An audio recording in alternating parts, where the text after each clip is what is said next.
الحمد لله نحمده ونصلي على رسوله الكريم أما بعد فأعوذ بالله من الشيطان الرجيم بسم الله الرحمن الرحيم لن ينال الله لحومها ولا دماؤها ولكن يناله التقوى منكم وقال النبي صلى الله عليه وسلم من وجد سعة لأن يضحي فلم يضحي فلا يقربن مصلانا أو كما قال صلی اللہ علیہ وسلم۔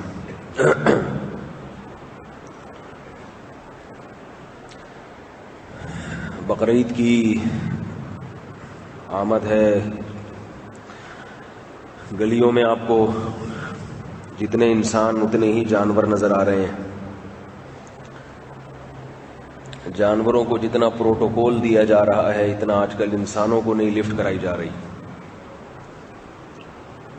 کوئی انسان گزرتا ہوا چلا جائے کسی دوسرے محلے کا انسان تو لوگ نہیں پوچھتے کہ یہ کون صاحب ہے،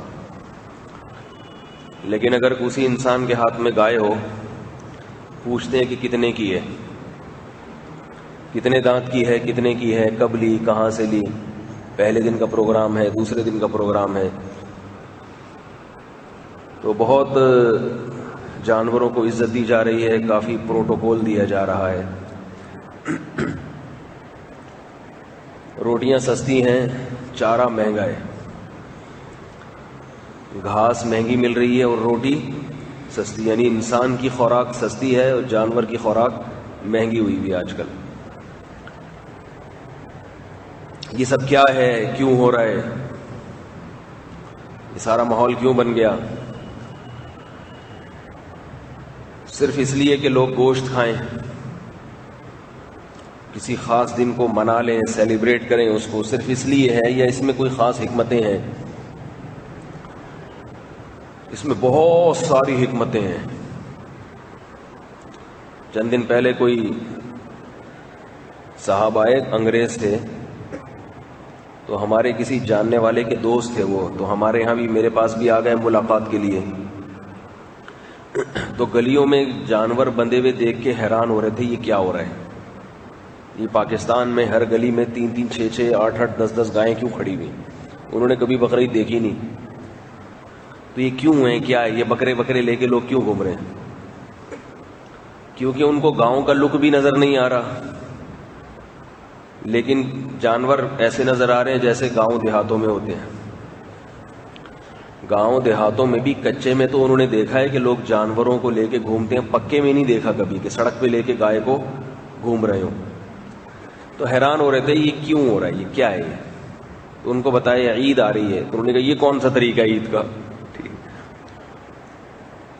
یہ کون سا طریقہ ہے بھائی، گائے بکریوں سے عید منائی جا رہی ہے؟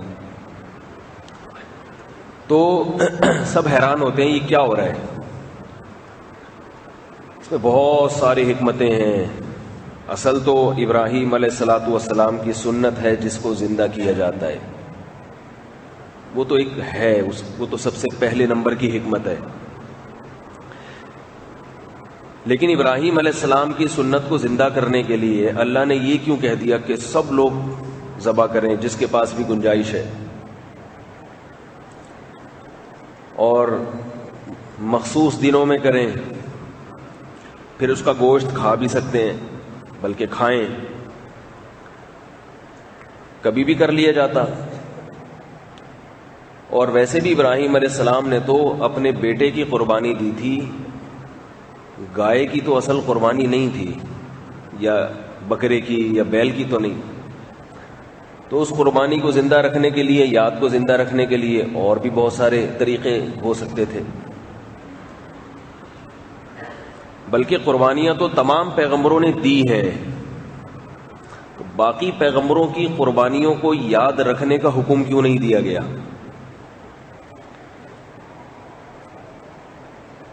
فلاں پیغمبر نے یہ قربانی دی تو تم یہ عمل کرو تاکہ ان کی یہ قربانی کی یاد تازہ رہے، ایسا کیوں؟ صرف ابراہیم علیہ السلام کی قربانی کو زندہ رکھنا، یعنی اس کی یاد کو تازہ رکھنے کا حکم کیوں دیا گیا؟ بہت سارے سوالات ہیں، اتنا وقت نہیں ہوتا کہ ہر سوال اور ہر جواب پہ روشنی ڈالی جائے۔ اصل بات ہے کہ شریعت ایک حکم سے کئی کئی حکمتیں حاصل کرتی ہے. اللہ تعالیٰ نے مسلمانوں کو ایک مخصوص دن دیا، اس دن قربانی کرو. اچھا، ایک سوال یہ بھی ہوتا ہے کہ چلو 10 تاریخ کو ہم قربانی اس لیے کرتے ہیں اس دن کہ حضرت ابراہیم نے بھی اسی دن میں بچے کو ذبح کرنے کے لیے لٹایا تھا، لیکن پھر اس دن کو عید کا دن کیوں بنا دیا؟ عید کا دن تو قربانی کا نہیں ہوتا، قربانی کا صلہ ملنے کا دن ہوتا ہے. یہاں سے اب بات سمجھ میں آنا ختم ہو رہی ہے آپ لوگوں کی. دیکھو، رمضان میں قربانی دیتے ہیں 1 مہینوں کے روزے کی، پھر اس کے بعد ہمیں صلہ ملتا ہے عید کے دن. اس دن قربانی نہیں ہے، روزہ نہیں ہے، تراویح نہیں ہے، اس دن کھانے پینے کا دن ہے. تو ہونا یہ چاہیے تھا کہ بقرعید والا دن قربانی کا، اگلا دن عید کا، لیکن بقرعید والا دن کیا ہے؟ عید کا دن بھی رکھ دیا. قربانی اور عید تو جمع نہیں ہوتی ساتھ ساتھ. تو عید کا دن اس لیے رکھا گیا تاکہ قربانی خوب ذوق شوق سے ہو. اور یہ ایسی قربانی نہیں ہے کہ جس میں آپ مال کی مکمل قربانی دیتے ہیں، جیسے زکوٰۃ آپ نے کسی کو دے دی تو بس اس کی ہو گئی، آپ کی نہیں ہے. یہاں جانور کاٹنے کے بعد کھاتا کون ہے؟ بولو بھائی، کتنا کھاتے ہیں پھر بھی اقرار نہیں کر رہے زبان سے. کھائیں گے، پورے سال کھاتے رہیں گے بچا بچا کے، لیکن امام صاحب کے سامنے جمعے کو اقرار نہیں کر رہے کہ میں کھاتا ہوں. تو ہونا یہ چاہیے تھا کہ جب اللہ کے نام پہ ہم نے قربانی دے دی تو اب وہ ہمارا تھوڑی ہے، وہ تو اللہ کے نام پہ کر دیا، اب وہ تو غریبوں کو کھلاؤ، خود نہیں کھاؤ. لیکن حکم کیا ہے؟ خود بھی کھاؤ، بلکہ جس کے اہل و عیال زیادہ ہوں اس کے بارے میں فقہاء نے لکھا ہے کہ سارا خود کھا لے. خود سے مراد خود اور بیوی بچوں کو کھلا دے، وہ صدقہ بھی نہ کرے. تو کیونکہ ان کا حق پہلے ہے. یہاں غریبوں کو دوسرے درجے میں رکھا گیا ہے، یہاں غریبوں کو شریعت نے دوسرے نمبر پہ رکھ دیا کہ پہلے خود. یہاں سے ایک فقہی مسئلہ بھی سمجھ لیں، ٹیکنیکل مسئلہ ہے، ذرا ٹیکنیکل اچھی طرح سے سمجھیں اس کو. قربانی کا بنیادی مقصد صدقہ و خیرات نہیں ہے، بلکہ عید منانا ہے. اللہ کی طرف سے جو ضیافت ہے، اللہ نے جو میزبانی کی ہے، اس سے استفادہ کرنا ہے. اس لیے اللہ نے فرمایا فَكُلُوا مِنْهَا، خود بھی اس میں سے کھاؤ، وَأَطْعِمُوا الْبَائِسَ الْفَقِيرَ، غریبوں کو بھی کھلاؤ. خود کھانے کا ذکر پہلے کیا، یہ نہیں کہا کہ غریبوں کو کھلاؤ، اگر زیادہ ہے بچ رہا ہے غریبوں کو پورا نہیں ہو رہا تو پھر خود بھی کھا لو. نہ، پہلے خود، بعد میں کیا ہے؟ پھر غریبوں کو بھی کھلاؤ. اس سے یہ معلوم ہوتا ہے کہ بعض لوگ گھر میں بالکل قربانی نہیں کرتے، پوری قربانیاں کسی ٹرسٹ میں دے دیتے ہیں. یہ سنت کے خلاف ہے. اگر آپ ایک سے زیادہ قربانیاں کر رہے ہیں، ایک قربانی گھر میں ہو رہی ہے، پھر باقی قربانی آپ کسی ٹرسٹ کے تحت کر لیں اور غریبوں میں بانٹ دیں، وہ ٹھیک ہے، قربانی کا ثواب بھی ملے گا، صدقے کا ثواب بھی ملے گا. لیکن اگر آپ صرف ایک حصہ کر رہے ہیں، پھر وہ کسی ٹرسٹ میں دینا خلاف سنت ہے، کیونکہ پھر آپ کے گھر میں قربانی کا گوشت نہیں آئے گا. آپ کہہ سکتے ہیں کہ ہم تو پورے سال گوشت کھاتے ہیں، مالدار لوگ ہیں، بقرعید کو ہم جو قربانی کر رہے ہیں غریبوں کو کھلا دیں، ٹرسٹ میں دے دیں، ہمیں کیا ضرورت ہے گوشت کھانے کی، ہم تو پورے سال ماشاءاللہ کھاتے ہی رہتے ہیں. یہ تکبر ہے، تکبر. کسی نے آپ کی دعوت کی ہو، آپ کے دوست نے بلایا آپ کو، آئیے یہ گوشت میں نے مرغی آپ کے لیے بنائی ہے، یہ روسٹ آپ کے لیے، یہ برگر آپ کے لیے، کھائیے. آپ کہہ رہے ہیں کہ میری تو اپنی برگر کی دکان ہے، مجھے کھانے کی کیا ضرورت ہے. یہ تکبر ہے یا نہیں؟ یہ اس کی دعوت کو ٹھکرانا ہے یا نہیں؟ آپ کی چاہے برگر کی دکانیں ہوں، برگر ایجادی اگرچہ آپ نے کیا ہو، تو بھی آپ اس موقع پہ اس کا دل رکھنے کے لیے کھائیں گے اور شوق سے کھائیں گے، ماشاءاللہ بڑا مزے کا ہے، ورنہ اس کا دل ٹوٹ جائے گا۔ اور اگر وہ بڑا ہے، آپ کے بزرگوں میں سے ہے، پھر تو آپ کو کھانا پڑے گا، پھر آپ انکار کریں گے تو یہ بدتمیزی کہلائے گی، بے ادبی کہلائے گی۔ تمام فقہا کا اس بات پر اتفاق ہے کہ قربانی جب ہم جانور اللہ کے لیے کرتے ہیں تو وہ ہمارا نہیں رہتا، وہ کس کا ہو جاتا ہے؟ بولو نا بھائی، اللہ کا ہو جاتا ہے، کیونکہ اللہ کے نام پہ کی ہے، اللہ کے لیے کی ہے۔ ورنہ قربانی کیا ہوئی پھر؟ یہ قربانی تو ہوتے ہیں اپنے مال کو قربان کر دینا، اپنے جانور کو قربان کر دینا، آپ نے پلا پلایا بکرا ذبح کر دیا، ختم، اب آپ کا نہیں ہے یہ، اب یہ اللہ کا ہو گیا۔ اب اللہ نے قربانی لینے کے بعد اس دن کو عید کا دن بنا دیا اور کہا کہ اب میری طرف سے کھاؤ، یہ میرا دسترخوان ہے جو میں تمہارے لیے لگاتا ہوں، کھاؤ۔ آپ کہہ رہے ہیں میں نہیں کھاؤں گا، میں تو پورے سال گوشت کھاتا ہوں، میرا تو بکروں کا اپنا ذاتی بزنس ہے۔ کیا خیال ہے بھائی؟ میں تو صبح شام بکرے کھاتا ہوں، ہم تو خاندانی قصائی ہیں تو کھاتے ہی رہتے ہیں۔ تو اس قسم کی باتیں کوئی کرے، میں ہم نہیں ہیں بھائی، میں کسی کا قول نقل کر رہا ہوں۔ تو ہم تو یوں ہیں، یہ تکبر ہے، تکبر۔ ہمارے نبی صلی اللہ علیہ وسلم کی خوراک بہت تھوڑی تھی، اور وہ بھی زیادہ تر جو کی روٹی، کھجور، بس، گوشت بہت کم کھانے کو ملتا تھا، لیکن قربانی کا گوشت شوق سے کھایا کرتے تھے۔ 100 اونٹ ذبح کیے ہیں آپ صلی اللہ علیہ وسلم نے، ہر میں سے تھوڑا تھوڑا کھایا ہے، ہر ایک، اور اتنے شوق سے تناول کرتے تھے کہ بقرعید کے دن کچھ بھی نہیں کھاتے تھے صبح سے لے کے، جب جانور ذبح ہوتا اس کا گوشت پک کے آتا، وہ پہلا لقمہ تھا جو آپ صلی اللہ علیہ وسلم کے حلق مبارک میں جاتا تھا۔ ایک طرف کھانے کا شوق نہیں ہے، جو ملا کھا لیا، نہیں تو نہیں، اور ایک طرف اتنا اہتمام کہ صبح سے کچھ نہیں کھایا، بھئی یہ کھائیں گے۔ اس کی مثال ایسے ہے جیسے کسی نے آپ کی دعوت کی اور آپ پیٹ بھر کے کھانا کھا کے اس کے دسترخوان پہ آگے بیٹھ گئے، اسے غصہ آئے گا کہ نہیں آئے گا؟ اسے آئے نہ آئے، مجھے آپ پہ غصہ بہت آ رہا ہے کیونکہ آپ جواب نہیں دیتے۔ اسے غصہ آئے گا کہ نہیں آئے گا کہ میں نے تمہارے لیے پکایا اور تم کھا پی کے آگے بیٹھ گئے ہو؟ تو آپ میزبان جب خوش ہوگا جب مہمان بھوکا آئے، بھئی تاکہ تسلی سے کھاؤ، تبھی لوگ دعوتوں میں احتیاطاً صبح کا ناشتہ، دوپہر کا کھانا چھوڑ دیتے ہیں کہ آج رات کھایا جائے۔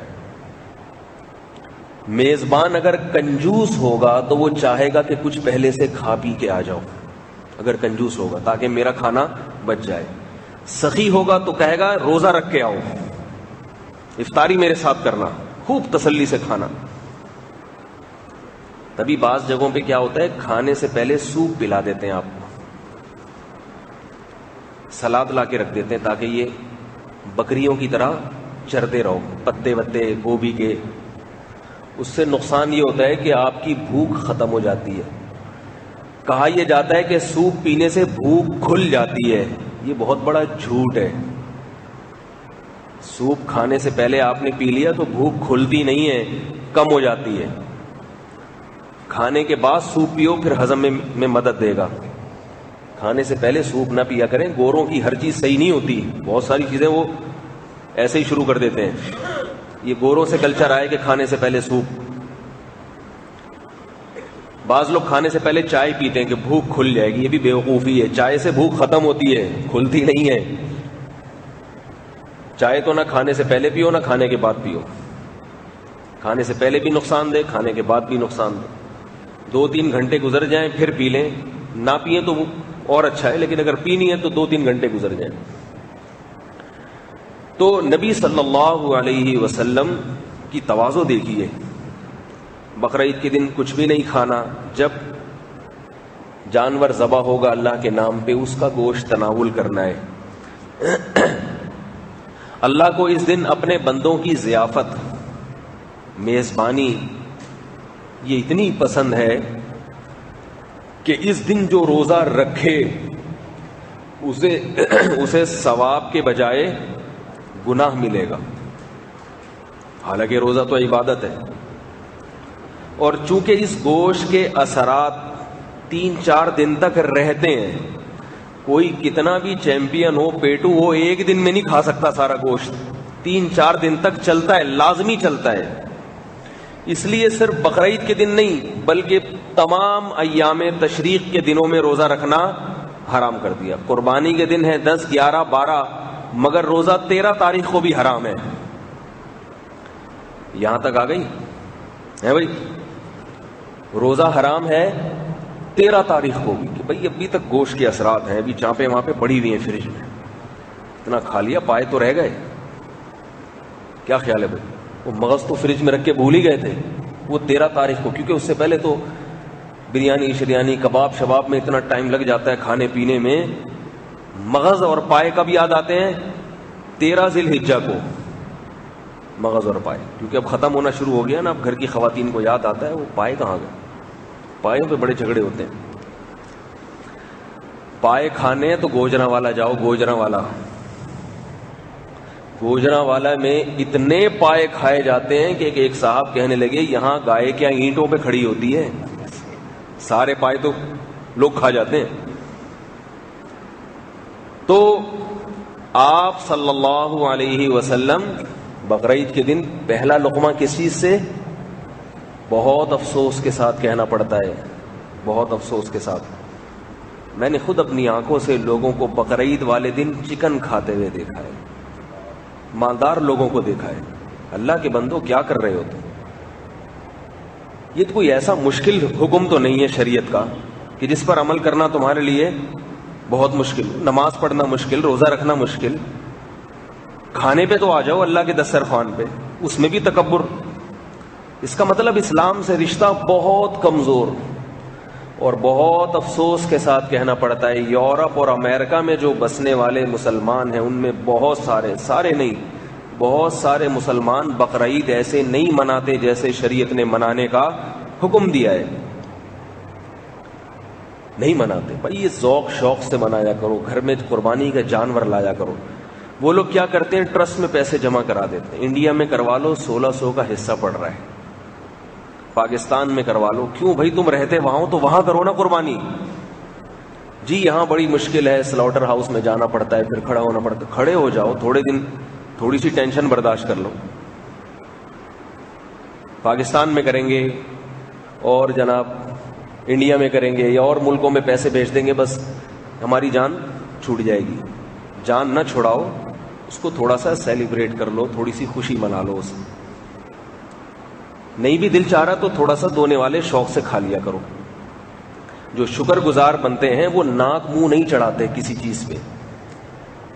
حکیم لقمان کا قصہ مشہور ہے کہ وہ باغ میں رہا کرتے تھے. ان کے مالک نے باغ میں نوکر رکھا ہوا تھا. مالک تھا بڑا مہربان، بہت عزت دیتا تھا ان کو. تو مالک نے ان کو اجازت دی ہوئی تھی کہ باغ میں جتنی بھی ککڑیاں پیدا ہوتی ہیں آپ جتنی کھا سکتے ہو کھا لیا کرو. بعض دفعہ ہوتا ہے نا باغ کا مالک نوکروں کو اجازت دیتا ہے بھائی جتنے پھل تو کھا سکتا ہے کھا لیا کر، بیچنے کی اجازت نہیں ہے. جہاں بیٹھ کے جتنے کھا لے تو میری طرف سے اجازت ہے. تو ایک دن اس نے ککڑیاں لا کے دی، مالک نے بھائی کھاؤ. تو حکیم لقمان نے جب ککڑی کھائی تو وہ کڑوی تھی، مگر انہوں نے ناک منہ نہیں بنایا اور ایسے کھا گئے جیسے میٹھی ہے. بڑے شوق سے کھا رہے ہیں بھائی، بڑی مزے کی ہے. تو مالک نے ایک دن ایک ککڑی اٹھا کے دیکھی، چکھا، بولا یہ تو بہت سخت کڑوی ہے اور تم ایسے منہ مزے سے چبا چبا کے نگل رہے ہو اس کو. تو حکیم لقمان نے کہا کہ آپ نے ہمیشہ میٹھی ککڑیاں کھلائی ہیں، اگر ان میں ایک آدھ اب کڑوی نکل آئے تو مجھے یہ بولتے ہوئے شرم آتی ہے کہ یہ کڑوی ہے. کڑوی کو بھی میٹھی کہوں گا میں. تو آپ کا اگر دل نہیں چاہ رہا گوشت کھانے کو بقرعید والے دن، یا قربانی کی ٹینشن نہیں لینا چاہتے، چھوڑو پاکستان میں بھیج دو حصہ، یہ کر دو وہ کر دو، تو اللہ کو خوش کرنے کے لیے کہ اللہ ہمیں کھلا رہا ہے، ہم تکبر نہ کریں، تو ہم اپنے گھر میں قربانی کر لیں. تھوڑا سا سلاؤٹر ہاؤس چلے جائیں. بلکہ میں تو مزید ترقی کر کے کچھ کہتا ہوں کہ سلاؤٹر ہاؤس کے بجائے بکرا گھر میں لا کے ذبح کریں. الاؤ نہیں ہے روڈ پہ، گھر کی چار دیواری میں کر لیں اس کو اگر ممکن ہے. یہ بھی ممکن نہیں ہے پھر سلاؤٹر ہاؤس چلے جائیں. قربانی شاعر اسلام میں سے، پہلے یہ بات مکمل ہو جائے پھر میں شاعر اسلام کی طرف آتا ہوں. تو کھایا بھی کریں اور کھلایا بھی کریں. تو اپنے گھر میں حصہ ہونا ضروری ہے. اللہ تعالیٰ جو ہے نا، جیسے دیکھو گھر میں جو والدین ہوتے ہیں نا، وہ صرف ایسا نہیں کرتے کہ بچوں کو سخت سے سخت احکامات ہی دیتے رہیں، بچوں کی خوشی کا بھی خیال کرتے ہیں. کبھی ابا گھر میں بچوں کے لیے کوئی کھلونا لے آتے ہیں، تحفہ لے آتے ہیں، آرڈر بھی چلتا رہتا ہے، ساتھ ساتھ ان کو تفریح کے مواقع بھی دیتے رہتے ہیں. تو اللہ بھی اپنی مخلوق پر مہربان ہے، احکامات بھی دیتے رہتے ہیں، ساتھ ساتھ تھوڑا سا تفریح کے مواقع بھی دیتے رہتے ہیں. تو گوشت کیوں کھلا رہے ہیں یہ ایک الگ بحث ہے. اللہ تعالیٰ یہ بھی کہہ سکتے تھے کہ بقرعید تم مناؤ کیک کاٹ کے، کیک کھایا کرو، بوتلیں پیا کرو.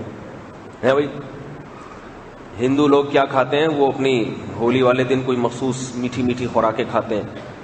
اللہ نے کہا کیک نہیں، عید والے دن کیک نہیں کھانا.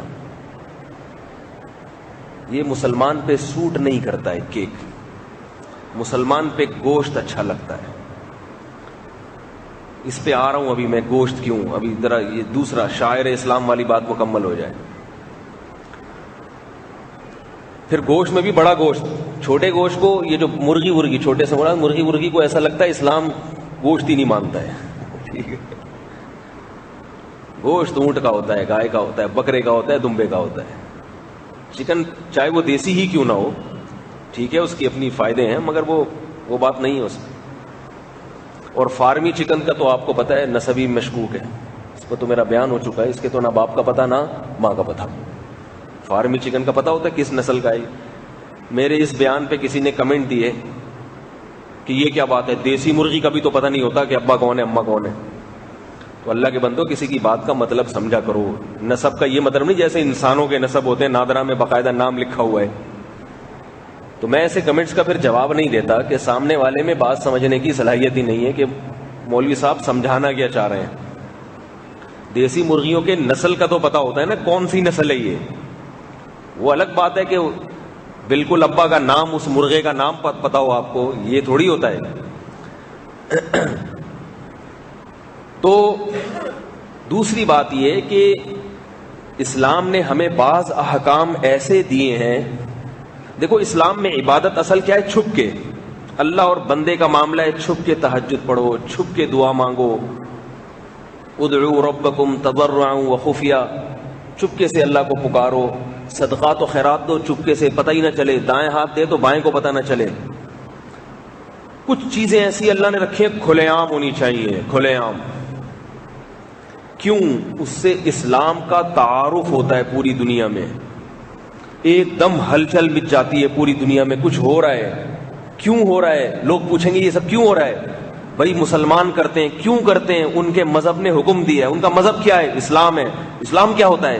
یہ سارے سوالات قائم ہوں گے تو غیر مسلم اسلام کے بارے میں تجسس اور غور و فکر شروع کر دے گا. یہ کوئی مذہب ہے بھائی؟ یہ اگر ہم چھپ چھپا کے سارے کام کرتے رہیں گھر میں بیٹھ کے، تو یہ دین تو پوری انسانیت کے لیے آیا ہے. اسلام تو ساری دنیا کے سارے انسانوں کے لیے. ان کو پتہ کیسے چلے گا کہ اسلام بھی ہے؟ تو اس لیے حکم دیا گیا کہ جانور لاؤ. اب اتنے جانور کروڑوں اربوں کی تعداد میں جب کٹیں گے پوری دنیا ہلے گی. یہ ہو کیا رہا ہے؟ سمجھ میں آ رہی ہے بات کہ نہیں آ رہی؟ اسی وجہ سے علماء کہتے ہیں کہ قربانی جو ہے یہ سلاؤٹر ہاؤس میں نہیں ہونی چاہیے، یہ گھروں میں ہونی چاہیے. سلاؤٹر ہاؤس میں، جو سلاؤٹر ہاؤس بنے ہوئے نا مذبح خانے، ان میں نمائش نہیں ہوتی. سمجھ میں نہیں آ رہی بات؟ جائز ہے قربانی وہاں ہو جائے گی، فتویٰ نہ لگائیں کسی پہ جا کے تمہاری نہیں ہوئی، تم نے کیونکہ اندر لے جا کے ذبح کر دیا اس کو. شاعر اسلام کیسے ہوتے ہیں؟ کھلے عام. سعودی عرب میں میں نے بقرعید گزاری، پتہ ہی نہیں چلا کہ بقرعید ہے، پتہ ہی نہیں چلتا وہاں پہ. ابو ظہبی، دبئی، دمام، پتہ ہی نہیں چلتا. وہاں کے علماء خود اس کے خلاف ہیں، لیکن حکومت کہتی ہے گندگی نہ ہو. بس حکومتوں کی اپنی کچھ پالیسیاں ہوتی ہیں، گندگی نہ ہو, لوگ گھروں میں لائیں گے, گوبر بھی ہوگا, مینگنیاں بھی ہوں گی, پیشاب بھی ہوگا, پھر ذبح کریں گے تو آنتیں بھی ہوں گی, اوجڑیاں بھی ہوں گی, کھال بھی ہوگی, تو یہ ملک کا جو ہے ماحول ہے وہ کیا ہو جائے گا, خراب ہو جائے گا. لہذا سلاٹر ہاؤس بنائے ہوئے ہیں, آپ نے قربانی کرنی وہاں جائیں, جانور صرف گلے پہ چھری بھی پھیریں اتنا کافی ہے, باقی سب آپ کے گھر میں کوفتے اور کباب بن کے خود بخود آ جائیں گے. سمجھ رہے ہیں کہ نہیں سمجھ رہے؟ تو مزہ نہیں ہے اس میں. مزہ صفائی کے لیے حکومت کو چاہیے کوئی انتظام کرے. حکومت کے پاس بہت وسائل اور بہت ذرائع ہوتے ہیں. قربانی اگر گھروں میں کرنے کی اجازت دی جائے تو اگر حکومت چاہے تو گندگی نہیں ہو سکتی, اس گندگی کو ختم کیا جا سکتا ہے. جانور ذبح کرنے کے بعد حکومت کی طرف سے اہلکار ہوں, جو بھی ملازمین ہیں, وہ بقرعید والے دن خاص کیے جائیں. بھائی کہیں اوجڑی پڑی نظر آئے, کہیں بھی کوئی چیز نظر آئے, اس کو اٹھا کے گاڑی میں ڈالو, اس کو کہیں, بلکہ وہ بہت بہترین کھاد اور بہت زمین کی طاقت اور قوت کا سبب بن سکتی ہیں چیزیں. یہ جو اوجڑی ہے, اوجڑی اس سے بہتر کھاد نہیں ہے کوئی. حکومت یہ کر سکتی ہے کہ بہت ساری زمین میں جو ہے نا گڑھے کھودی جائیں اور وہاں اوجڑیاں لا کے پھینک دی جائیں. وہ زمین ایسی زرخیز ہو جائے گی اور کھیتی باڑی کے قابل ہو جائے گی کہ یورپ امریکہ کے پاس اس کا کوئی متبادل نہیں ہے. ان کے پاس اتنی زرخیزی ہو جائے گی زمین میں. اس پہ ایک دفعہ ایک باقاعدہ ایک اخبار میں مضمون چھایا ہوا تھا. لیکن حکومتیں کیا کرتی ہیں کہ اپنی سستی کو عوام پہ ڈال دیتی ہیں. جب کوئی کام بڑے پیمانے پر ہوتا ہے تو اس کو مینج کرنا حکومت کی ذمہ داری ہوتی ہے. دیکھو پہلے یہ کراچی میں جو سہراب پورٹ کی منڈی تھی, جو ایشیا کی سب سے بڑی منڈی ہے, پہلے جب حکومت کے اختیارات نہیں تھے, یعنی حکومت نے اس کو مینج نہیں کیا تھا, تو کتنا رش ہوتا تھا یہاں پہ. جانور لینے جانا ایک عذاب, ٹریفک جام, گایوں کے ساتھ بکرے کھڑے ہوئے ہیں, بکروں کے ساتھ دمبے کھڑے ہوئے ہیں, کچھ پتہ نہیں چلتا یہ بکرا مارکیٹ ہے, دمبا مارکیٹ ہے, یہ مرغیوں کی مارکیٹ ہے, یہ کچھ پتہ ہی نہیں چلتا. پھر وہاں سے جانور لوڈ کر کے واپس آؤ تو پھنس جاتے تھے لوگ, آنے کا راستہ اور جانے کا راستہ پتہ ہی نہیں چلتا تھا. فوج نے اپنے کنٹرول میں لیا, فوجی حکومت کے دور میں کیسا سیٹ اپ بنا دیا. اب نہ رش ہوتا ہے, نہ پھنستے ہیں لوگ, جاتے ہیں آرام سے نکال کے لے آتے ہیں. تو حکومت اسی طرح صفائی ستھرائی کے نظام کو بھی کنٹرول کر سکتی ہے. لیکن حکم یہی ہے کہ جانور آپ خرید کے لائیں, اپنے گھر پہ باندھیں, اس کو گلیوں میں لے کے گھومیں. ایک رونق ہونی چاہیے, شاعر اسلام کا اظہار ہونا چاہیے. تبھی دیکھو وہ انگریز آیا تھا نا, میں جس کی بات ابھی کر رہا تھا, وہ آتے ہی پوچھ رہے یہ گلی گلی گائے کیوں بندھی ہوئی ہیں, یہ اتنا لوگ اس کو محبت سے کھلا رہے ہیں, ہار پھوٹ ڈال رہے ہیں اس کے گلے میں, اس کے ساتھ کھڑے ہو کر سیلفیاں بنا رہے ہیں, یوٹیوب پہ اپنی ویڈیوز ڈال رہے ہیں. تو یہ کیا ہو رہا ہے؟ اگر یہ سارا سلاٹر ہاؤس میں ہوتا یا منڈیوں میں ہوتا تو اس گورے کو پتا چلتا. آپ کو نہیں پتا چل رہا تو گورے کو کہاں سے پتا چلتا بھائی؟ اظہار کرنا مقصد ہے, اظہار اس کا. اور اس میں تکبر نہ کیا کریں. پورے سال آپ جانور سے دور رہیں, کوئی ایسی بات نہیں ہے, لیکن بقرعید کے دنوں میں تھوڑا سا اپنی جو پرسنالٹی ہے اس کو تھوڑا سا نیچے کر لیں. سمجھ رہے ہیں کہ نہیں سمجھ رہے؟ تمام پیغمبروں نے بکریاں چرائی ہیں. اگر جانور سے نفرت کرنا یہ انسان کے لیے عزت اور وقار کی چیز ہوتی تو پیغمبروں کو اللہ بکریاں چرانے کا حکم دیتے؟ آپ بولیں گے تو میں بولوں گا, بتا رہا ہوں. اگر جانور سے نفرت, بعض لوگ کہتے ہیں ہٹاؤ اس میں جراثیم, ان جانوروں میں جراثیم نہیں ہوتے. 5 قسم کے جانور ایسے ہیں کہ ان کو اگر آپ جس کمرے میں سوتے ہو اس کمرے میں بھی باندھ کے سو جاؤ تو ان میں ایسے جراثیم نہیں ہے جن سے آپ بیمار ہو. یہ 5 جانور یاد رکھیں. 5 جانور ایسے ہیں کہ اگر آپ ان کو گھر میں پالو یا جس چارپائی پہ آپ سوتے ہو رات کو, جس پلنگ پہ, اس کے کھونٹے سے باندھ کے بھی سو جاؤ گے تو بھی آپ کو بیماریاں نہیں آئیں گی. ان کی لید میں اور ان کے پیشاب میں وہ جراثیم نہیں ہے جو انسان کو نقصان پہنچائیں. کریں نہیں ایسے کہیں باندھ کے سو جائیں رات کو. ایک مثال دے رہا ہوں سمجھانے کے لیے, کیونکہ گوبر کی بدبو تو ہوگی نا, پیشاب کی بدبو تو ہوگی. صفائی ستھرائی کے خلاف ہے لیکن بیمار نہیں ہوں گے. وہ 5 جانور ہیں. نمبر 1 اونٹ, نمبر 2 گائے بیل اور بھینس یہ بھی ایک ہی جنس کے ہیں. تیسرا ہے دمبا اور چوتھا ہے بکرا اور پانچواں ہے مرغی. سمجھ رہے ہو کہ نہیں سمجھ رہے؟ بلکہ یہ جو بکری کا پیشاب ہے نا، پیشاب، اس میں بعض ایسے کیمیکل ہوتے ہیں، اس کی ایسی بو ہوتی ہے کہ وہ ٹی بی کے مریضوں کو فائدہ پہنچا دیتی ہے.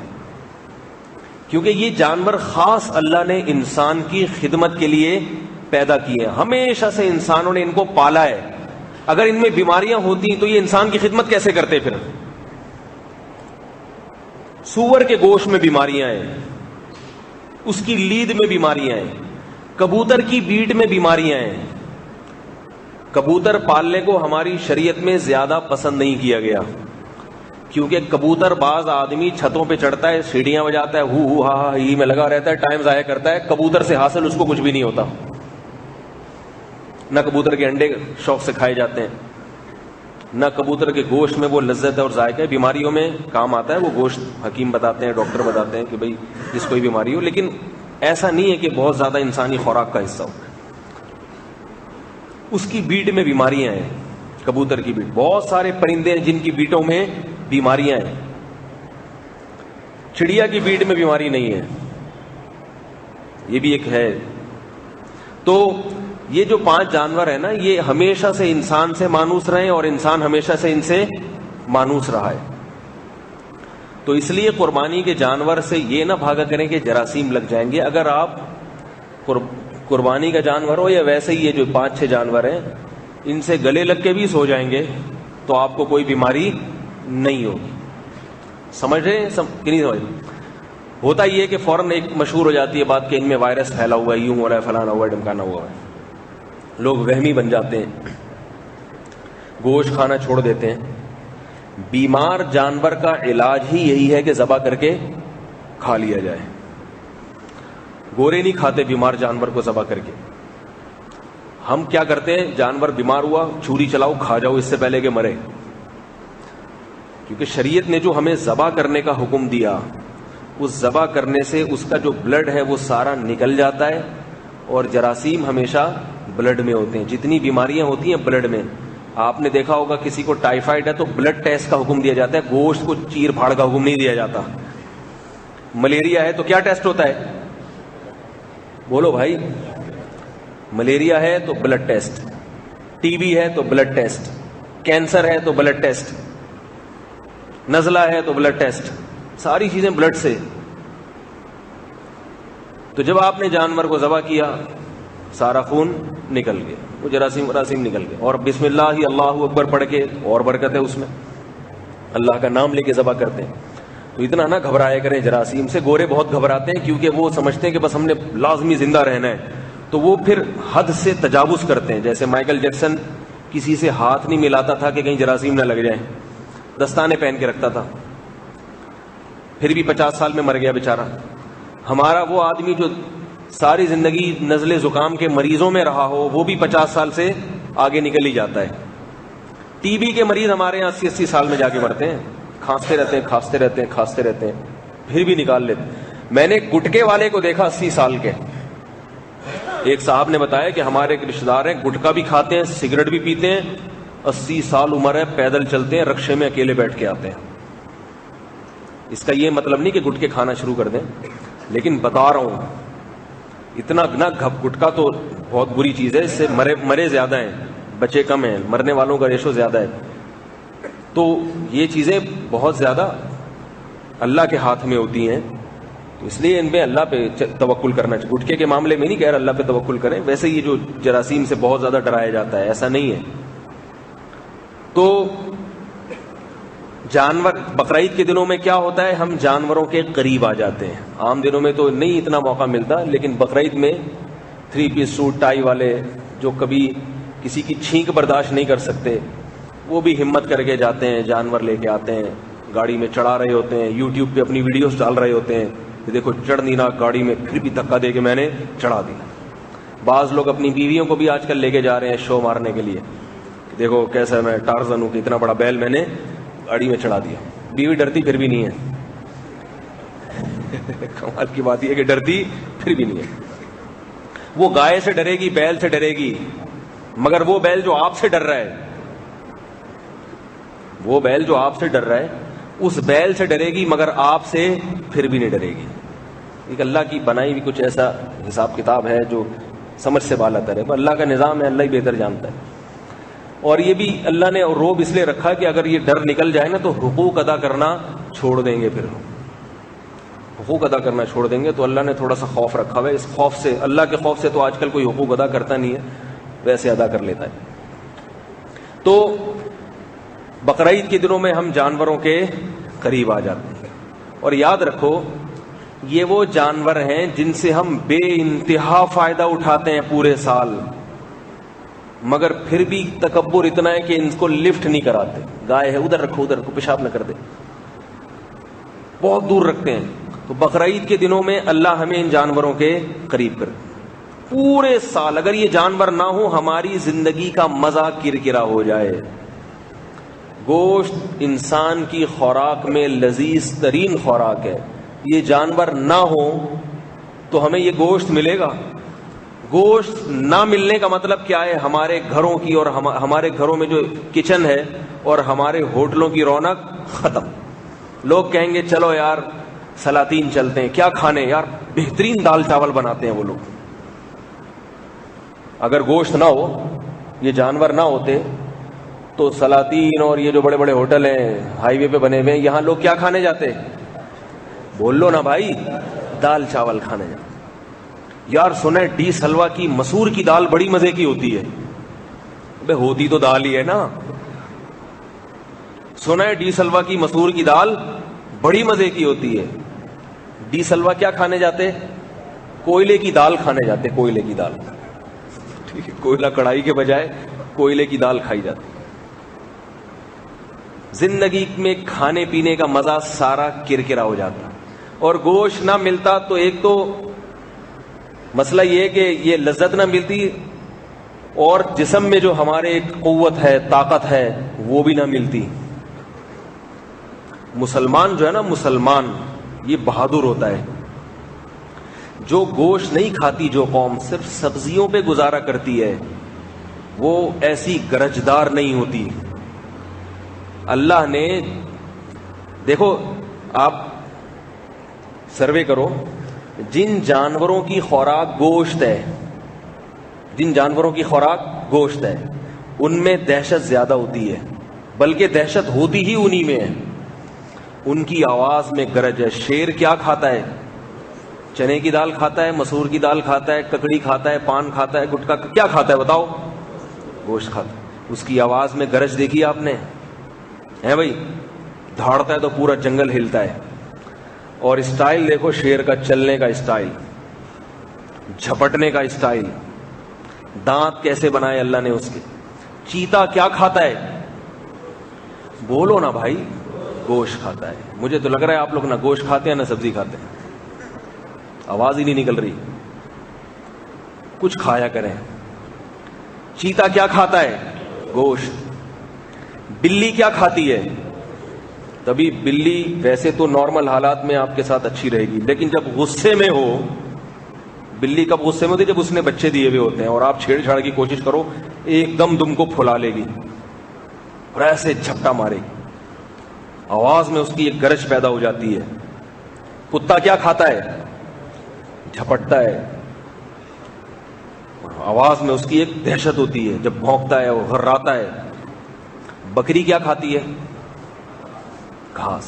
ہندو کہتے ہیں کہ گوشت کھانا جانور پہ ظلم ہے۔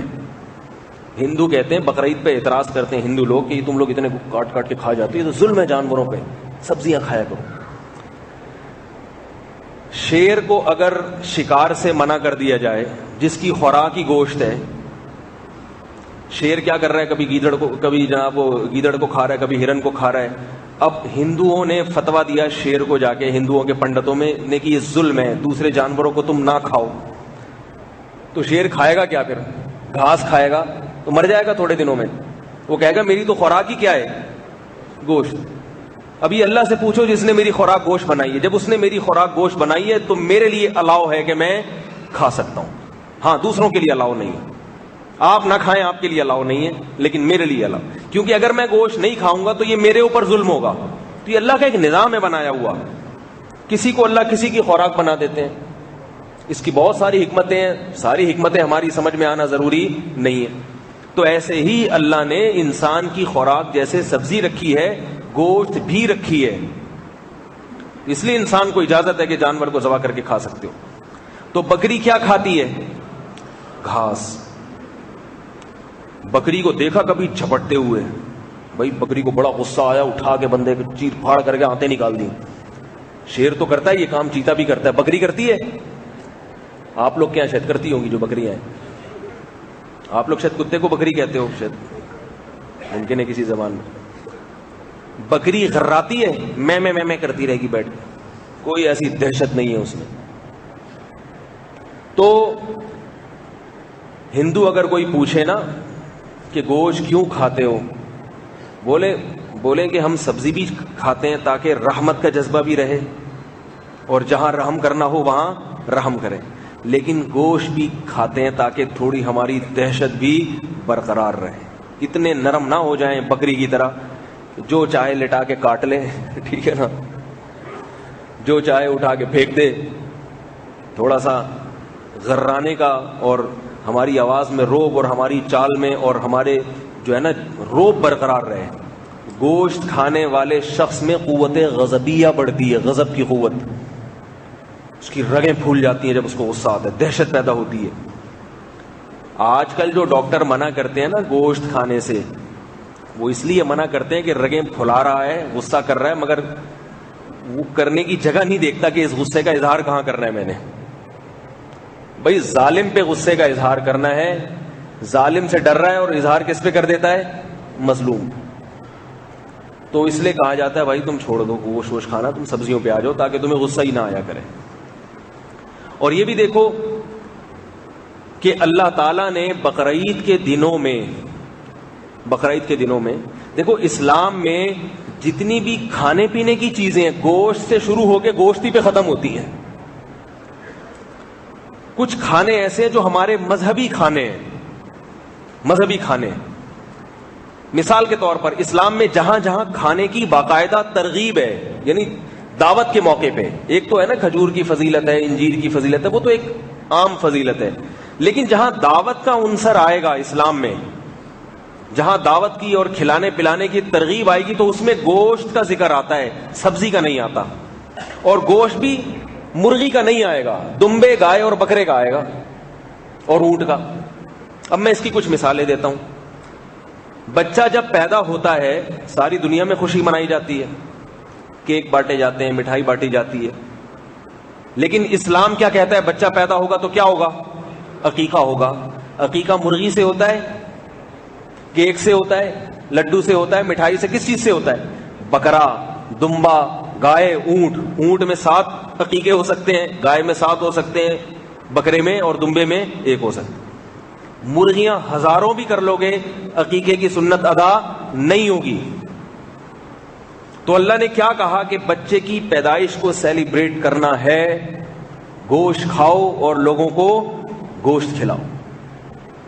اسلام میں ایک اور کھانا جو عبادت ہے وہ ولیمہ ہے. ولیمہ، آپ کی شادی ہوئی ہے، والدین تو ناراض ہوں گے، کیوں کر لی بیٹے نے اس عمر میں شادی، پڑوسی بھی ناراض ہوں گے، سب لوگ پریشان کریں گے آپ کو، یہ کوئی عمر ہے. لیکن اسلام نے کہا جب بھی شادی ہو ولیمہ کرو. محمد صلی اللہ علیہ وسلم نے فرمایا لا بد للعروس من الولائم، دولہا کے لیے ولیمے سے بھاگنے کا کوئی راستہ نہیں ہے. ٹھیک ہے، کیسے الفاظ ہیں، یعنی ایسا اچھا کام کیا ہے، اتنا اچھا کام. لوگ تو کہہ رہے بہت برا کیا اس نالائق نے، لیکن اللہ کے نبی کیا فرما رہے ہیں؟ اتنا اچھا کام، گویا زندگی میں پہلی دفعہ ڈھنگ کا کام کیا تم نے. مفہوم بتا رہا ہوں، ورنہ حدیث کا اصل مطلب یہ نہیں ہے، اپنے الفاظ میں سمجھا. اتنا اچھا کام، گویا ایسا لگتا ہے زندگی میں ڈھنگ کا کام پہلی دفعہ کیا تم نے. تو آپ صلی اللہ علیہ وسلم نے فرمایا جب بھی یہ کام ہوگا، جتنی بار بھی ہوگا، تو دولہا نے اتنا اچھا کام کیا کہ اس نے اب اپنے لیے ولیمے سے بھاگنے کا راستہ، لا بدہ، کوئی بھاگنے کا راستہ نہیں ہے، کوئی چارہ نہیں ہے ولیمے سے. اتنا اچھا کام کیا.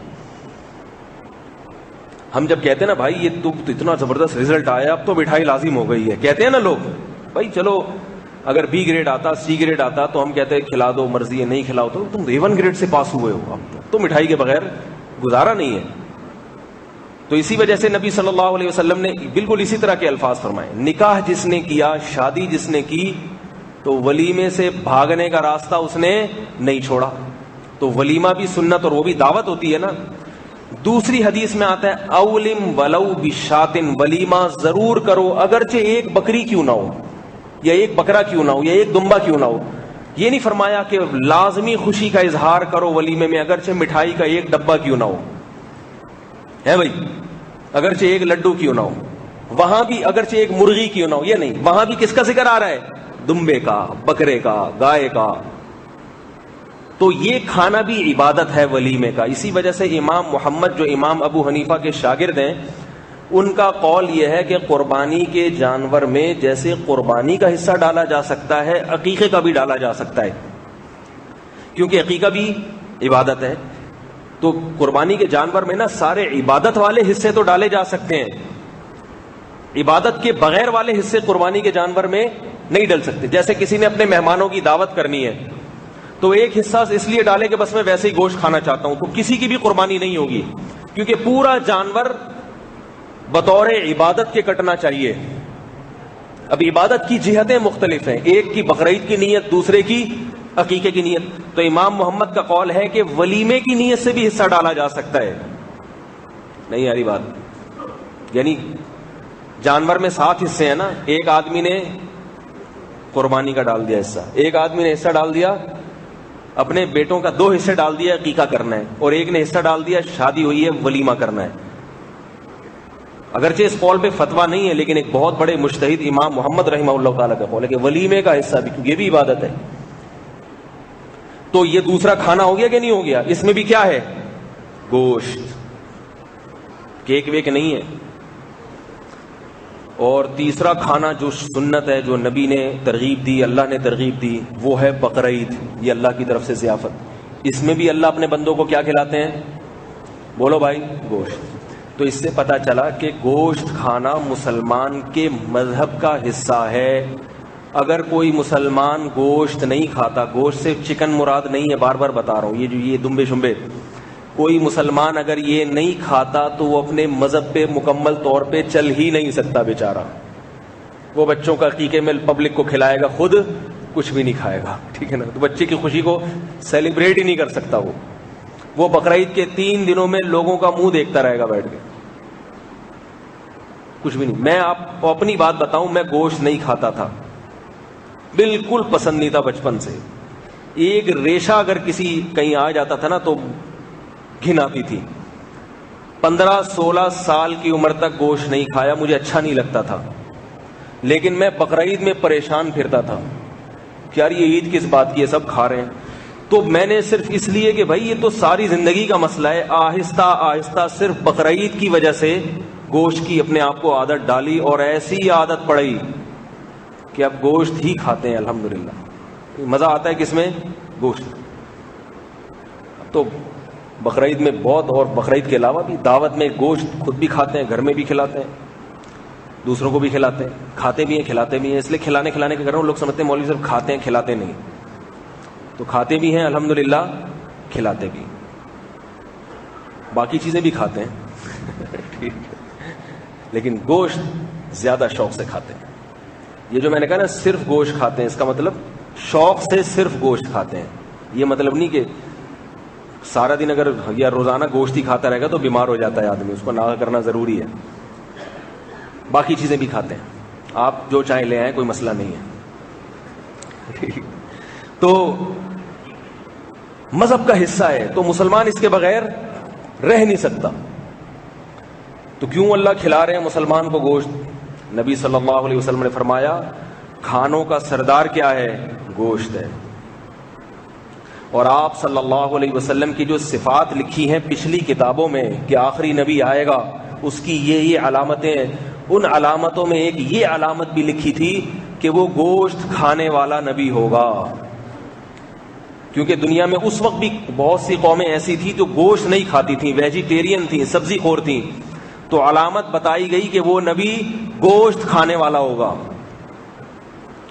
اور ہمارے مذہب میں گوشت کی اور بھی ویلیو اس وجہ سے بھی ہے کہ ہم جس نبی کی طرف منسوب ہیں وہ محمد صلی اللہ علیہ وسلم تھے, اور آپ صلی اللہ علیہ وسلم کا جو نسب چلا ہے, ابراہیم علیہ السلام کے 2 بیٹے تھے نا, ایک اسحاق اور ایک اسماعیل, تو ہمارے نبی کا جو نسب چلا ہے اسماعیل علیہ السلام سے چلا ہے. اور جو مکہ میں جن کو ابراہیم علیہ السلام چھوڑ کے چلے گئے تھے, ایسی سرزمین تھی جہاں کچھ بھی نہیں تھا, تو وہاں اسماعیل علیہ السلام نے اس زمین میں گزارا کیسے کیا ہے, کھایا کیا ہے؟ شکار کر کے کھایا کرتے تھے جنگلی جانوروں کا, تبھی بہترین تیر انداز بن گئے تھے. حضرت اسماعیل علیہ السلام کی جو خوراک تھی وہ کیا تھی؟ یا تو کھجور یا گوشت, اور گوشت کہاں سے ملتا تھا؟ شکار. اسی وجہ سے حدیث میں آتا ہے ارموا فإن أباكم كان راميا, تیر اندازی سیکھو اس لیے کہ تمہارے باپ اسماعیل بہترین تیر انداز تھے. جیسے کوئی آدمی جنگلی جانوروں کا شکار کرتا رہے نا تو وہ شکار میں ماہر ہو جاتا ہے, تو اس زمانے میں شکار تیر اندازی سے کیا جاتا تھا. تو اسماعیل علیہ السلام جو اللہ کے محبوب پیغمبر تھے, ان کا گزر اوقات کس سے ہوتا تھا؟ گوشت سے. تو اس لیے بڑھ چڑھ کے قربانی کیا کریں, شوق سے, رغبت سے لائیں جانور, ذبح کریں, کھائیں, خود بھی کھائیں, لوگوں کو بھی کھلائیں. اس میں تکبر نہ کیا کریں, سمجھ رہے؟ تکبر. گھر میں قربانی کا ہونا ضروری ہے. جانور کو تھوڑا پہلے دن لا کے باندھ دیا کریں, صفائی ستھرائی کا تھوڑا انتظام کر لیا کریں, اس سے تکبر بھی ختم ہو گئے انشاءاللہ. دوسری بات یہ, بہت سے ہندو اعتراض کرتے ہیں. اچھا ایک مسئلہ میں بتا دوں, میرا ایک کلپ چلا تھا قصائیوں کی بدماشیاں. وہ قصائیوں کی بدماشیاں نام میں نے نہیں دیا, میں نے قصائیوں کی ایک غلط عادت جو ذبح کرتے ہوئے خلاف سنت طریقہ ہے اس کو بتایا تھا کہ وہ غلط کرتے ہیں. اس کو کسی نے نام دے دیا قصائیوں کی بدماشیاں. وہ قصائی حضرات کی اس میں ذرا توہین ہے. تو میرے جو یوٹیوب پہ کلپ چلتے ہیں اس میں بہت سارے کلپوں کا نام میں نہیں دیتا, وہ نام خود ہی لوگ کاٹ پیٹ کے نام ڈال کے چلا دیتے ہیں. لیکن قصائی لوگ ایک بہت بڑی گڑبڑ کرتے ہیں بقرعید کے جانور میں. یہ خوب اچھی طرح سن لیں.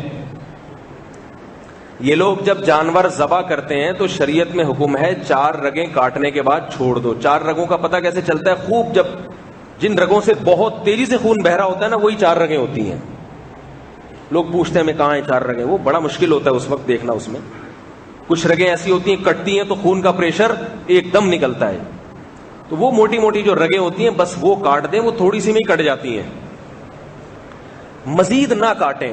قصائی کاٹتے چلے جاتے ہیں اور سب سے بڑی گڑبڑ یہ کرتے ہیں کہ پھر اس کے چھرا مارتے ہیں حرام مغز میں.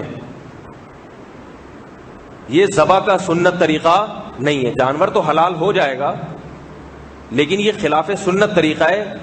اس کا جانور کو بھی نقصان, آپ کی صحت کو بھی نقصان, اور آپ کو روحانی نقصان بھی, یعنی جسمانی نقصان بھی ہوگا, روحانی بھی. جانور کو نقصان یہ کہ جانور کو ایک دم بہت زور کی تکلیف ہوتی ہے اس سے, حرام مغز میں جب اس کے چھرا لگتا ہے.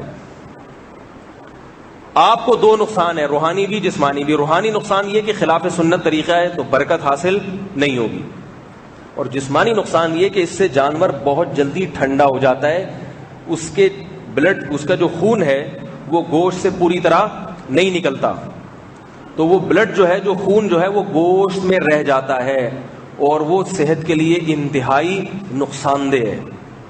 یہ جو بڑے گوشت میں یا چھوٹے گوشت میں بیماریاں ہوتی ہیں نا, مطلب خون میں ہوتی ہیں. یہ شریعت نے کتنا پیارا حکم دیا کہ جانور کی 4 رگیں کاٹو, اس کو تڑپنے دو. جب وہ تڑپے گا تو اس کی بلیڈنگ بہت زیادہ ہوگی, خون سارا نکل آئے گا اس کا. مردار کھانا حرام ہے کیونکہ اس کا سارا خون اس کے گوشت کے اندر سرایت کر جاتا ہے. بعض لوگ کہتے ہیں نہیں ہم ٹائم نہیں ہوتا. قصائیوں کے پاس ٹائم ہی نہیں ہوتا. آپ 100 دفعہ اس کو سمجھائیں, میں تو کھڑا ہوتا ہوں سر پہ پھر بھی نہیں مان رہا ہوتا. اس لیے میں بار بار کہتا ہوں کہ جس کھوٹے سے گائے کو باندھا ہوا تھا اس کھوٹے سے تھوڑی دیر کے لیے قصائی کو باندھ دو, اور گائے کو تھوڑی دیر, جیسی قصائی نے ذبح کیا نا فوراً پکڑ کے 6 آدمی گائے کو چھوڑ دیں, وہ کہیں نہیں بھاگے گی. جتنے آدمی گائے پہ لگے ہوئے تھے سارے قصائی پہ لگ جائیں اب, کیونکہ وہ شرافت سے نہیں مانے گا. یہ تجربہ ہے, مشاہدہ ہے, بول بول کے تھک جاؤ, وہ نہیں مانے گا کیونکہ اس دن اس کے پاس ٹائم نہیں ہوتا. اس نے ہزاروں کانٹیکٹ پکڑے ہوئے ہوتے ہیں, موبائل فون آ رہے ہوتے ہیں, وہ کہہ رہا ہے ایک تڑپنے تو اس کو اتنا ٹائم نہیں ہے ہمارے پاس. اس کا بس نہیں چل رہا ہوتا, وہ گردن کاٹ کے پھینک دے, الگ کر دے. تو جتنے آدمی گائے پہ تھے, گائے کو چھوڑ کے اس پہ آ جاؤ. گائے کہیں نہیں بھاگے گی, ادھر ادھر جائے گی, وہ گر جائے گی تھوڑی دیر. جتنے آدمی آ گئے گائے پہ تھے, سارے قصائی پہ آ جاؤ. قصائی کو لٹاؤ, رسی سے باندھو اور اس کھونٹے سے اس کو باندھ دو. بولو ہم ذبح نہیں کر رہے آپ کو, بے فکر نہ ہو. جب یہ ٹھنڈا ہوگا تو آپ کو گرم کر دیا جائے گا, یعنی آپ کو کھول دیا جائے گا. اور یہ جو کمیلوں میں جانور کٹ رہے ہیں, گوشت آ رہا ہے, اس کا بھی یہی مسئلہ ہے. جو آپ کو دکانوں پہ گوشت مل رہا ہے, یہ کمیلوں میں بھی ایسا ہی کرتے ہیں. اس سے بیماریاں آ رہی ہیں, بلڈ پریشر کی بیماریاں ہیں اور درجنوں قسم کی بیماریاں آ رہی ہیں. اس لیے میں یہ بھی کہتا ہوں کہ گوشت جو ہے نا, گوشت جہاں یہ مفید ہے وہاں بہت زیادہ نقصان دہ بھی ہو سکتا ہے. اس لیے گوشت جب بھی کھانا ہو نا, تو چند دوست احباب مل کے جانور لائیں, کسی قصائی کے سامنے ذبح کروا کے تقسیم کر کے لے جائیں. یہ سب سے اچھا طریقہ ہے گوشت کھانے کا. بکرا لیا 10-8 چند ایک لوگوں نے, یا خود ایک بکرا لائیں, گھر میں ذبح کروا دیا, کسی کو اجرت دے دی اور وہ فریز کر دیا, وہ زیادہ اچھا ہے. یہ لوگ ذبح نہیں کرتے صحیح طریقے سے. حلال ہے, حرام کی بات نہیں کر رہا, حلال ہے, لیکن صحت کے لیے بھی نقصان دہ اور سنت کے بھی خلاف ہے. قصائی کو بار بار سمجھائیں کہ بھئی بس 4 رگیں کاٹ کے چھوڑ دو جانور کو. بعض لوگ کہتے ہیں اس سے جانور تڑپتا ہے, اسے تکلیف ہوتی ہے. جانور تڑپتا ہے, اسے تکلیف ہوتی ہے, جلدی سے یوں کر دو. پہلی بات تو یہ کہ جب اللہ اس کے رسول نے ہمیں حکم دے دیا, تو ہمیں کیوں اتنا جانور پہ ترس آ رہا ہے؟ اللہ کو ہم مشورے دے رہے ہیں کہ یوں کیوں کہا, یوں کیوں نہیں کہا. دوسری بات یہ کہ جانور کو تکلیف نہیں ہوتی. یہ اللہ کا عجیب قانون ہے. غیر مسلم جن طریقوں سے جانور کو مارتے ہیں, وہ سب انتہائی اذیت والے طریقے ہیں جانور کے لیے. صحت کو نقصان بھی ہے انسان کی, اور تکلیف بھی کس کو ہے؟ جانور کو. ہمیں جس طریقے سے ذبح کرنے کا حکم دیا گیا ہے, اس میں جانور تڑپتا بہت ہے, ہمیں ترس بہت آتا ہے, مگر جانور کو اتنی اذیت ہوتی نہیں ہے. کیوں؟ اس لیے کہ جب اس کی یہ رگیں کٹتی ہیں گردن کی نیچے کی, تو جانور کا جو دماغ ہے نا, دماغ, اس کی طرف بلڈ کا سرکولیشن رک جاتا ہے. جب سرکولیشن رکتا ہے تو دماغ وہ سوچنا چھوڑ دیتا ہے. بھائی بلڈ ہی نہیں جا رہا دماغ میں, تو وہ یہ محسوس کیسے کرے گا کہ مجھے تکلیف ہو رہی ہے کہ نہیں ہو رہی؟ وہ سن ہو جاتا ہے. لیکن اللہ کی قدرت کے پیچھے چھری چلانے کی اجازت نہیں ہے. حرام مغز کا کنیکشن دماغ سے رہتا ہے. اور یہ جو لاشعوری حرکتیں ہوتی ہیں, لاشعوری, ہم دن بھر میں کچھ ایسی حرکتیں کرتے ہیں جن کا ہمیں خود پتہ نہیں ہوتا. آپ سوتے ہوئے آدمی کے ہاتھ کے قریب استری لے جائیں, ایک دم اس کا ہاتھ پیچھے ہٹے گا, حالانکہ اس کو پتہ نہیں ہوگا. تو ہمارے جو گردن کی پچھلی سائڈ ہے نا, اس میں جو رگیں ہیں, وہ اللہ تعالیٰ نے ایسی رگیں رکھی ہیں کہ وہ دماغ کو ایسا میسج دیتی ہیں, اور دماغ ان کو میسج دیتا ہے کہ آدمی کو خود پتہ نہیں ہوتا, اور وہ ساری میسج بازیاں چل رہی ہوتی ہیں. تو جیسے ہی آگے کی رگیں کٹیں, پچھلا حرام مغز وہ برقرار رہتا ہے, اس کا کنیکشن. تو حرام مغز باڈی کو آرڈر کرتا ہے کہ بہت بڑا حادثہ ہو گیا ہے, ٹھیک ہے نا. لیکن گائے کو یہ محسوس نہیں ہو رہا ہوتا, تو لاشعوری طور پر وہ تڑپتی ہے. اس تڑپنے کا فائدہ یہ ہوتا ہے کہ جو بلڈ کا سرکولیشن اور تیز ہو جاتا ہے, سارا خون نکل جاتا ہے اس کا. نہیں یار میرا خیال ہے بات آ رہی ہے بھائی.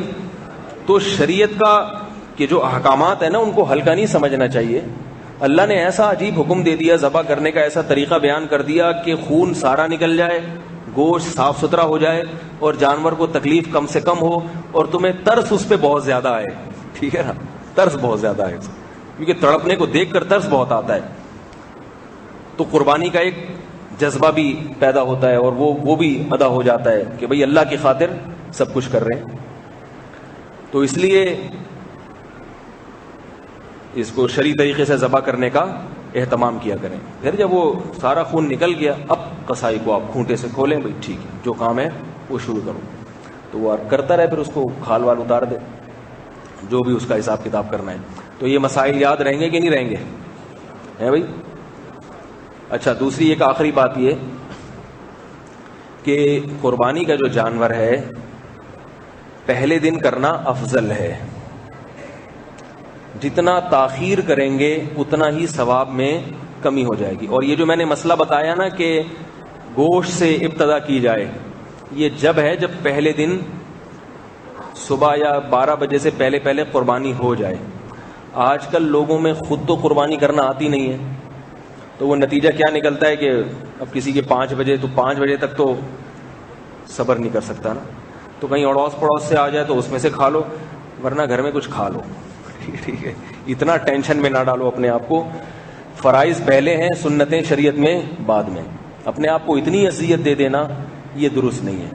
تو یہ 12-1 بجے تک قربانی ہو جائے تو ٹھیک ہے، نہیں ہو رہی تو پھر مجبوری میں کھا سکتا ہے انسان. اور آخری بات یہ کہ قصائی سے ذبح کروانے کی ضرورت کیا ہے آپ کو، آپ خود ذبح کرو. علماء نے لکھا ہے کہ جتنے نیک آدمی سے ذبح کرواؤ گے اتنی ہی گوشت میں برکت اور لذت زیادہ ہوگی. ذبح کرنے کا اثر ہے. دیکھو اللہ ایسے بھی کہہ سکتے تھے نا کاٹ دو بس جانور، اللہ نہیں کہا بسم اللہ اللہ اکبر پڑھ کے کاٹو. اس موقع پر اللہ کا نام لینے کی برکتیں ہوتی ہیں. اللہ نے کہا لا تاکلوا مما لم یذکر اسم اللہ علیہ. اگر اللہ کا نام لیے بغیر کاٹ دیا مردار ہے، نہیں کھا سکتے. آج کل یہ بھی بڑا مسئلہ ہے، کمیلوں میں یا مرغیوں میں ذبح کرتے ہیں نام لیتے ہوئے، ان کو ایسے پتہ نہیں دل میں بسم اللہ پڑھ رہے ہوتے ہیں. ان کو کہا کرے بھائی تھوڑا زور سے پڑھ لے. تو جب جانور ذبح کرنے کے لیے لٹایا گیا ہو تو سب کو چاہیے تھوڑا زور سے تکبیر پڑھ لے تاکہ ذبح کرنے والا بھی پڑھ لے.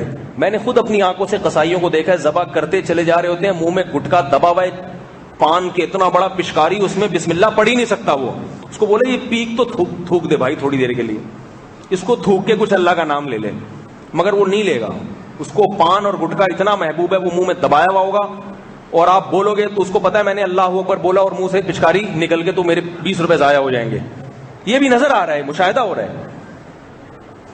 تو تھوڑا سا تنبیہ کریں، ہم مسلمان ہیں، ہم کوئی یہودی عیسائی ہندو نہیں ہیں. ہمیں جس طرح سے اللہ نے گوشت کھانے کی اجازت دی اس طرح سے کھائیں. بولا بھائی منہ سے بول دے، ذرا اس کو پھینک دے، 20 روپے پکڑا دیں، نیا گٹکا خرید لینا اس سے. بلکہ پہلے سے شاپر میں کچھ گٹکے پان لا کے رکھیں. جیسی قصائی ہے بولے یہ والا تھوک دے، بسم اللہ پڑھ، میں تجھے دوسرا دے دوں گا. اس کا بھی بڑا فائدہ ہوگا. اور سب سے بہتر ہے خود ذبح کر لو. خواتین یہ مسئلہ پوچھتی ہیں کہ عورت جانور ذبح کر سکتی ہے؟ عورت بھی کر سکتی ہے جانور ذبح، کوئی حرج نہیں ہے اس میں، بسم اللہ اللہ پڑھ کے. تو خود ذبح کریں گے، اور اگر کوئی قصائی نیک ہے، دیندار ہے تو ٹھیک ہے، اس سے بھی ذبح کروا سکتے ہیں. نبی صلی اللہ علیہ وسلم نے خود کیا ہے جانور کو حلال. اس سے تھوڑی سی دل میں مضبوطی بھی پیدا ہوتی ہے، بہادری بھی پیدا ہوتی ہے. اللہ تعالیٰ سمجھنے کی، عمل کرنے کی توفیق عطا فرمائے. وما علینا الا البلاغ.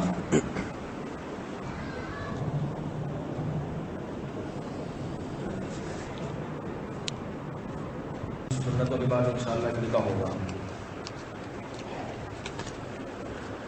دوسرا ایک دو مسائل جلدی بتا دوں قربانی سے متعلق. ایک تو ان ایام کی بھی بڑی فضیلت ہے. یہ جو 10 دن چل رہے ہیں ذی الحجہ کے، حدیث میں آتا ہے کہ اللہ کو کوئی بھی نیک عمل کسی بھی دن اتنا محبوب نہیں ہے جتنا ان 10 دنوں میں ہے. علماء نے بتایا ہے، لکھا ہے کہ رمضان کا آخری عشرہ اس کی راتیں سب سے افضل ہیں، اور یہ جو ذی الحجہ کے 10 دن ہیں ان کے دن سب سے افضل ہیں. یعنی پورے سال میں سب سے زیادہ جو دن کی فضیلت ہے وہ ان 10 دنوں کی ہے، اور راتوں کی فضیلت رمضان کے آخری عشرے کی. تو اس لیے ان دنوں میں عبادت کا خوب اہتمام کرنا چاہیے، رات کو بھی ہو دن میں بھی ہو. خاص طور پر جو عبادت ہے، ایک تو 9 ذی الحجہ کا روزہ، اس کی بڑی فضیلت ہے. اور 9 ذی الحجہ ہمارے حساب سے ہوگا، سعودیہ کے حساب سے نہیں ہوگا. دوسرا یہ کہ نبی صلی اللہ علیہ وسلم نے ان دنوں میں تکبیر، تحلیل اور تحمید کی بہت فضیلت بیان کی. تحمید الحمدللہ کہنا، تکبیر اللہ اکبر کہنا، اور تحلیل لا الہ الا اللہ کہنا. اسی وجہ سے یہ تکبیرات تشریق ہے نا، اللہ اکبر لا الہ الا اللہ، اللہ اکبر وللہ الحمد. تو یہ ایام تشریق میں تو نمازوں کے بعد ہے ہی، ویسے بھی ان دنوں میں ان تکبیرات کی فضیلت ہے.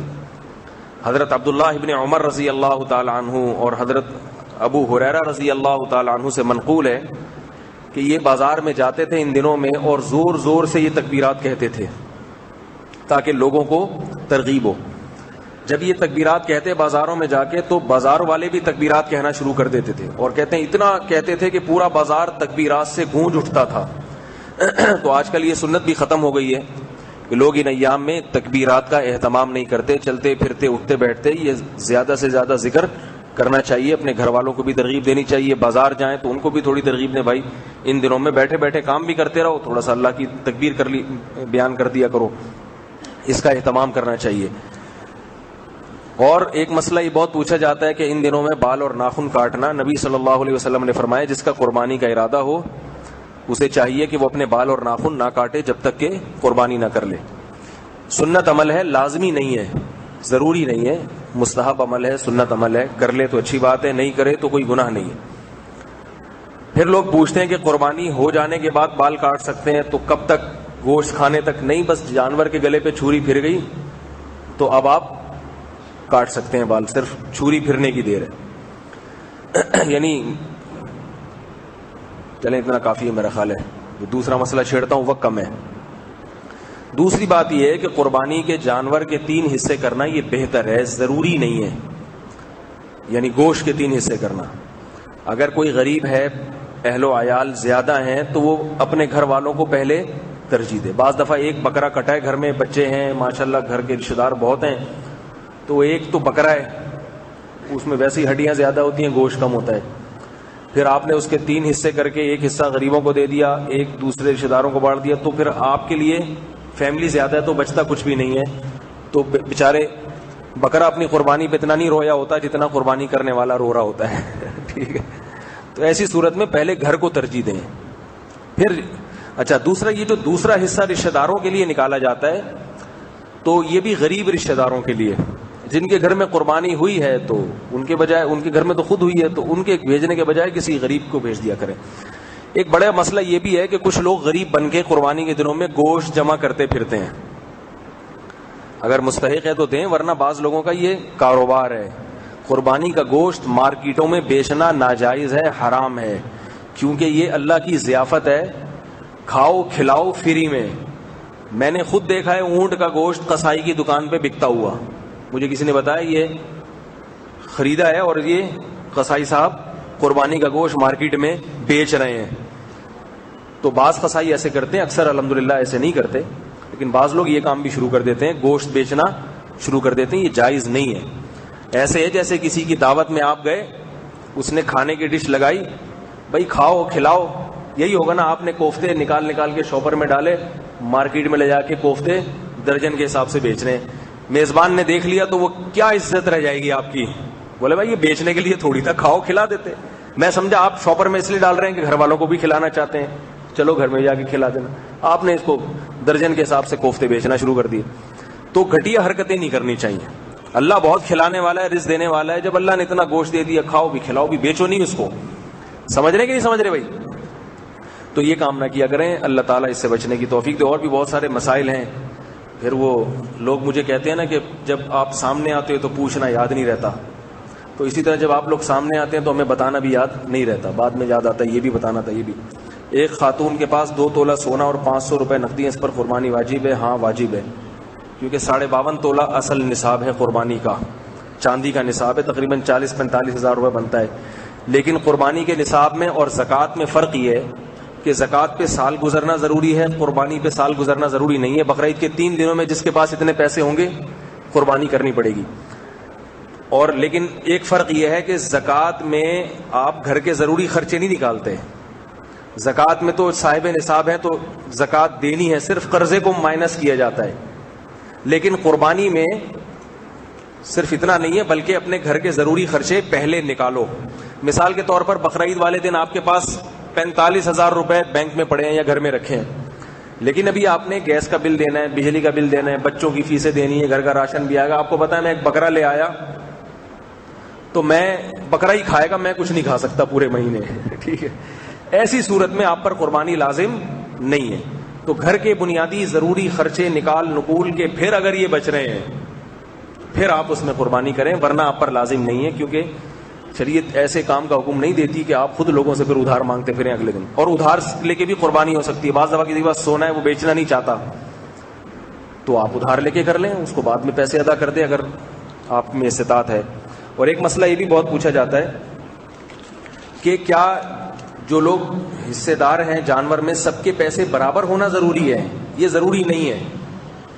بعض دفعہ ایک بھائی کو اللہ نے پیسہ زیادہ دیا ہے, وہ دوسرے بھائی سے کہتا ہے تو ایسا کر گائے میں حصے میں جو ہے نا 5,000 ڈال دے, میں 15,000 ڈال دوں گا, تو ٹھیک ہے, بلکہ فری میں بھی ہو سکتی ہے.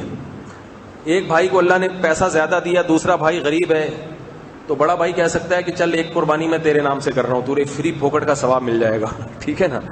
تو ثواب میں اللہ کے ہاں کوئی بخل نہیں ہے, اللہ بعض دفعہ فری کا ثواب بھی دے دیتے ہیں. تو آپ بڑے بھائی نے چھوٹے کی طرف سے کر دی, لیکن اجازت لینا ضروری ہے. اس کی اطلاع کے بغیر کی تو پھر قربانی نہیں ہوگی.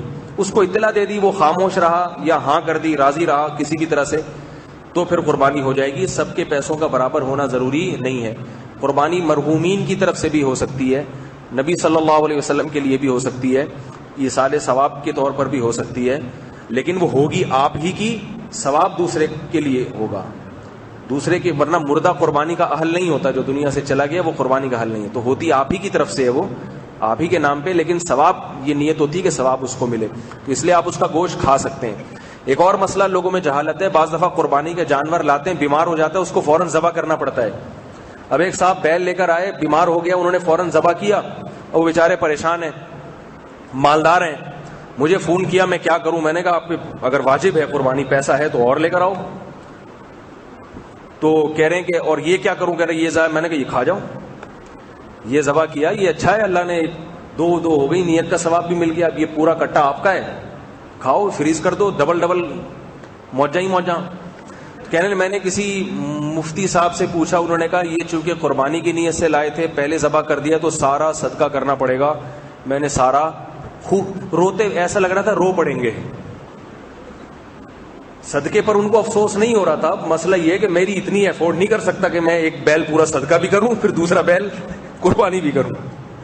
تو میں نے کہا جس مفتی صاحب سے آپ نے مسئلہ پوچھا ہے, نیم مفتی خطرہ ایمان ہے, وہ غلط مسئلہ بتایا, مفتی نہیں ہوں گے وہ, ویسے کسی آج کل لوگ مفتی لگا دیتے ہیں نام کے سامنے, تو نام کے ساتھ لگا دیتے ہیں. میں نے کہا وہ آپ نے کاٹ لیا, ذبح کر لیا, کھا جائیں اس کو, رکھ لیں فریج میں, صدقہ کچھ کرنا چاہیں تو صدقہ بھی کر سکتے ہیں. یہ اس لیے بتا رہا ہوں کہ پھر ڈبل چٹی پڑ جاتی ہے لوگوں کے اوپر, تو اس لیے اتنا اپنے آپ کو مصیبت میں نہ ڈالیں, وہ کھا لیں, رکھ لیں, اور قربانی کا جانور الگ سے آ جائے گا, وہ تو لانا پڑے گا اگر آپ مالدار ہیں, اگر غریب ہیں تو پھر لانا واجب نہیں ہے. تو یہ چند ایک مسئلے تھے جو آپ لوگوں کو بتائے ہیں, اور بھی بہت سارے ہیں جو چلتے رہیں گے انشاءاللہ. آسٹریلین گائے کی قربانی کسی نے پوچھا, جائز ہے, جائز ہے, مگر گوشت مزیدار نہیں ہوتا. یاد رکھو ساری چیزیں گوروں کی اچھی نہیں ہوتی, کچھ ہماری چیزیں بھی اچھی ہیں, جانور ہمارے اچھے ہیں, انسان بھی اچھے ہیں, مگر تربیت نہیں ہو رہی, اس وجہ سے معاملہ خراب ہو رہا ہے, ٹھیک ہے. تو گوشت میں, پھلوں میں ہمارے ہاں ذائقہ ہے. ان کا جانور 6 مہینے میں جوان ہو جاتا ہے, ہمارا جانور جوان ہونے میں 2 سال لگاتا ہے. تو وہی فارمی جانور ہیں. تو آسٹریلین گائے دیکھنے کی اچھی ہے, گوشت وہ بہت ہوتا ہے, مگر تجربہ ہے کہ وہ مزہ نہیں ہے اس میں. تو یہیں کا جانور ذبح کیا کرو, اس نے گھاس پھوس اور یہ روٹیاں کھائی ہوتی ہیں, گندم بندم کھائی ہوتی ہے, تو ذرا طاقت ہوتی ہے اس میں, اور یہاں کی اپنی برکتیں, اسلامی ملک ہے, اس کی اپنی ایک الگ برکت ہوتی ہے, لذتوں میں ذائقہ ہوتا ہے. حدیث میں آتا ہے جب نبی حضرت عیسیٰ علیہ السلام قرب قیامت میں زمین پہ تشریف لائیں گے اور پوری دنیا میں اسلام نافذ ہوگا, لوگ سب اللہ کی عبادت کریں گے, تو اللہ پھلوں میں برکت پیدا کر دیں گے. پھلوں میں برکت, اتنا بڑا انار پیدا ہوگا کہ اس کے چھلکے کے نیچے لوگ سایہ حاصل کریں گے, اور اتنے بڑے بڑے انگور پیدا ہوں گے کہ ایک انگور کو نچوڑ کے اس سے کئی لوگ اس کے پانی سے وہ پئیں گے. وہ تو پتہ چلتا ہے کہ جہاں دین ہوتا ہے وہاں برکت زیادہ ہوتی ہے. تو ہمارے پھلوں میں, ہمارے جانوروں میں اللہ نے برکت رکھی ہے. برکت, ہمارا چھوٹا جانور بھی مزے کا ہوگا, ان کے بڑے بڑے بھی ایسے ہی ہوتے ہیں. تو یہاں کے پھل کھایا کرو, یہاں کے جانور کھایا کرو, کیونکہ مسلمان ملک ہے, ٹھیک ہے نا, اس میں کچھ برکتیں. وہاں زنا ہے, شراب ہے, اس کی کچھ نحوستیں ہیں. جب زنا, شراب, برائیاں پھیلتی ہیں نا, تو فضاؤں میں کچھ نحوستیں آتی ہیں. تو کتنے ہی اچھے کیوں نہ ہوں, لیکن ان گناہوں کی نحوست ان کے ماحول میں ہے جو ہمارے ماحول میں نہیں ہے. اس لیے یہاں کی چیزیں کھایا کرو, یہاں کے جانور قربان کیا کرو. آسٹریلیا کی گائے بس دیکھ لیا کرو, دیکھنے میں بہت اچھی ہوتی ہے, دودھ بھی بہت دیتی ہے, دیکھ لیا, خوش ہو گئے, واپس آ گئے. چلو بھائی, ابا کے اوپر 1 لاکھ کا قرضہ ہے اور بیٹا صاحب نصاب ہے اور دونوں ایک ہی گھر میں رہتے ہیں, تو بیٹے پر واجب ہے, کسی کے قرضے سے دوسرے پر نہیں ہوتی, ورنہ ہم لوگ IMF کے کتنے مقروض ہیں, تو ہم پر تو ہونی نہیں چاہیے. لیکن اس لیے کہ ہم نے تھوڑی لیا, وہ تو ہماری حکومت نے قرضہ لیا ہے, اگر ہم نے لیا ہوتا پھر ہم پہ قربانی نہ ہوتی. سبحانک اللہم و بحمدک نشہد ان لا الہ الا انت نستغفرک و نتوب الیک.